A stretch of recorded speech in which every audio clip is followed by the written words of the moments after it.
Жители Сысольского района Коми собрали для мужчин, призванных по мобилизации, более 750 тысяч рублей. О сборе на оснащение бойцов местное отделение Союза женщин объявило в социальных сетях.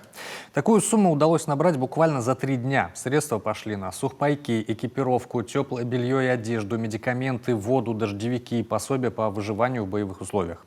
Откликнулись не только обычные граждане, но и организации, аптеки, магазины и предприниматели. Местное управление МВД предоставило берцы. Часть суммы еще осталась, ее потратят позже. У нас все шло адресно. То есть мы обзванивали всех мальчишек, всех парней, которые идут. Мы держали с ними связь не только с ними, но и с мамами, и с женами. Собрали все размеры, поэтому у нас на каждого, значит, мобилизованного были уже идеально подобранные по размерам обувь.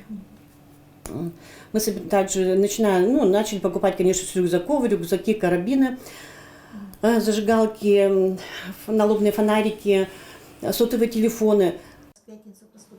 Подобная практика, как отметили в Союзе женщин Коми, есть во всех районах республики. Сейчас организация активно общается с семьями, призванных по мобилизации, помогает решать их насущные бытовые проблемы. Кроме того, Союз женщин прямо сейчас собирает посылку в подшефный Коми город Ровеньки Луганской Народной Республики. В этот раз туда отправят настольные игры для детских садов и школ. Еще есть время внести свой вклад.